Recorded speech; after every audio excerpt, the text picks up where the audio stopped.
Kottayam കൈപ്പുഴമുട്ടിൽ car ആറ്റിൽ വീണ് 2 പേർ മരിച്ചു. ഒരു സ്ത്രീയും പുരുഷനുമാണ് മരിച്ചത്. മഹാരാഷ്ട്ര സ്വദേശി സായലി രാജേന്ദ്ര സർജിയാണ് മരിച്ച സ്ത്രീ. രാത്രി 8:45 അപകടമുണ്ടായത്.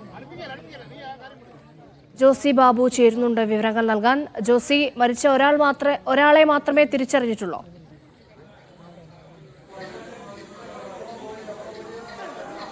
രേഷ്മ, 2 പേരെയും തിരിച്ചറിഞ്ഞിട്ടുണ്ട്. ഒന്ന് മഹാരാഷ്ട്ര സ്വദേശി സായലി രാജേന്ദ്ര സർജി, 27 വയസ്സ്.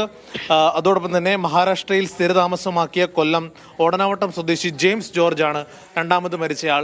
ഇപ്പോൾ പുറത്തെടുത്ത കാറിന്റെ ദൃശ്യങ്ങളാണ് നാം പങ്കുവെക്കുന്നത്. ഈ കൈപ്പുഴമുട്ട് പാലത്തിന്റെ വശത്തുകൂടിയുള്ള അപ്രോച്ച് റോഡിലൂടെ ഗൂഗിൾ മാപ്പ് നോക്കി വന്നതാകാം ഈ അപകടത്തിന് കാരണമെന്നാണ് നാട്ടുകാർ പറയുന്നത്. ഇന്നലെ റെന്റേ കാറാണ്,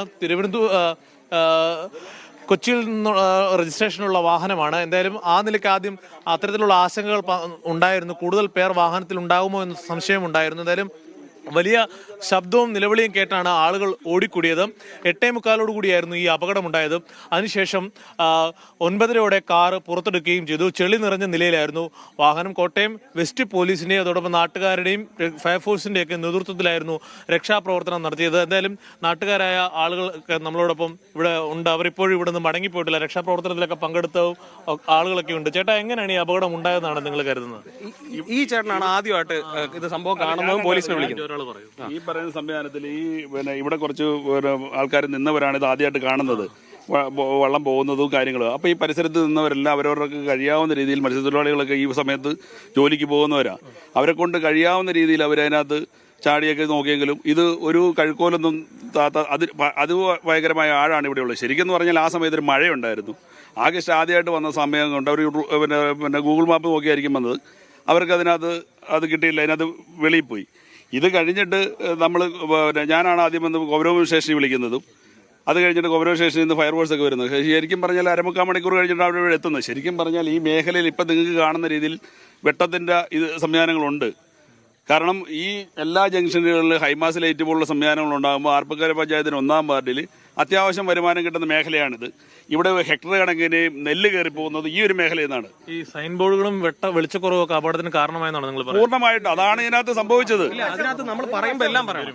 ഇത് വെറും ഒരു സ്ഥലമല്ല, ഇത് വേൾഡ് ടൂറിസം മാപ്പിൽ അടയാളപ്പെടുത്തി 21ഓളം ചെറുതും വലുതുമായിട്ടുള്ള റിസോർട്ടുകളുള്ള, അതായത് കോട്ടയം ജില്ലയിൽ തന്നെ 5 സ്റ്റാർ ഡീലക്സ് റിസോർട്ടുകളുള്ള ഏക സ്ഥലം ഇതാണ്. VVIPകൾ വരുമ്പോഴെല്ലാം കോട്ടയത്ത് വന്നാൽ വരാൻ ഒറ്റ സ്ഥലമുള്ളൂ, കുമരകം മാത്രമേ ഉള്ളൂ.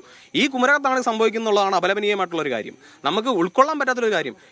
ഈ ഇത്രയും അധികം റവന്യൂ എല്ലാം ഏത് തരത്തിൽ നോക്കിയാൽ ഈ പഞ്ചായത്തിൽ നിന്ന് കിട്ടുന്ന പൈസയ്ക്ക് കൈ കണക്കില്ല ഗവൺമെന്റിന്. ഒരു സൈൻ ബോർഡ് വെക്കാൻ ഇവിടെ കാശില്ലേ? 54 ലക്ഷം രൂപ മുടക്കി പണിത റോഡാണ്, അവിടെ ഒരു സൈൻ ബോർഡ് ഇല്ല, ഒരു സ്ട്രീറ്റ് ലൈറ്റ് ഇല്ല. ഈ പാലം നോക്കിക്കേ, ഈ പാലത്തിൽ നിന്ന് എത്ര പേര് അപകടത്തിൽപ്പെട്ടിട്ടുണ്ട്?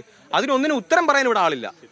എന്തായാലും വളരെ ഗൗരവ തരത്തിലുള്ള വിഷയങ്ങളാണ് ഇവർ ചൂണ്ടിക്കാണിക്കുന്നത്. കാരണം ഈ അപകടം ഉണ്ടാകാൻ പ്രധാനമായ കാരണം ഈ പ്രാഥമികമായ സൗകര്യങ്ങളുടെ കുറവ്, അല്ലെങ്കിൽ അടിസ്ഥാന സൗകര്യങ്ങളുടെ കുറവാണ് ഈ അപകടങ്ങൾക്ക് കാരണമായത്. പ്രത്യേകിച്ച് ടൂറിസം മേഖലയുടെ ഒരു സൈൻ ബോർഡോ കൃത്യമായ വെളിച്ചമോ സംവിധാനങ്ങളോ ഉണ്ടായിരുന്നില്ല. കാരണം ആ ഗൂഗിൾ മാപ്പ് തെറ്റി അവർ ദിശ തെറ്റി മാറിയിട്ടുണ്ടെങ്കിൽ പോലും അവർക്ക് ദിശ മനസ്സിലാക്കുന്ന തരത്തിലുള്ള ഒരു അറിയിപ്പ് ബോർഡ് പോലും ഉണ്ടായിരുന്നില്ല എന്ന് നമുക്കറിയാം. എന്തായാലും ഈ കാറിന്റെ ദൃശ്യങ്ങൾ നമ്മളിപ്പോഴും പങ്കുവെക്കുന്നുണ്ട്. കാരണം ഈ ആദ്യഘട്ടത്തിൽ ഈ കാർ പുറത്തെടുക്കുമ്പോൾ കാറിൽ നിറച്ചും ചെളിയായിരുന്നു. കാറിന്റെ ചില്ല് പൊട്ടിച്ചാണ് ഈ 2 പേരെയും പുറത്തെടുത്തത്. ഒരു സ്ത്രീയും പുരുഷനുമാണ് എന്നതാണ് നമുക്ക് ആദ്യം മനസ്സിലായിരുന്നത്. അവരെ കോട്ടയം മെഡിക്കൽ കോളേജിലേക്ക് മാറ്റി. ഇവിടെ നിന്നും കോട്ടയം മെഡിക്കൽ കോളേജിൽ എത്തിയപ്പോൾ മരണം സംഭവിച്ചിരുന്നു. പിന്നീടാണ് ഈ 2 പേരുടെയും പേര് വിവരങ്ങൾ പുറത്തു വരുന്നത്. മഹാരാഷ്ട്ര സ്വദേശിനിയായ സായൽ, അതോടൊപ്പം തന്നെ കൊല്ലം കൊട്ടാരക്കര സ്വദേശിയായ ജെയ്സ് ജോർജ് എന്നിവരാണ് മരണപ്പെട്ടത്. എന്തായാലും ഇവർ വിനോദസഞ്ചാരത്തിന്റെ ഭാഗമായി ഈ റെന്റേ കാർ ബുക്ക് ചെയ്ത് ഒരു ടൂറിസം കേന്ദ്രം സന്ദർശിക്കുക എന്ന നിലയിലേക്ക് കുമരകത്തേക്ക് എത്തിയതാണ്.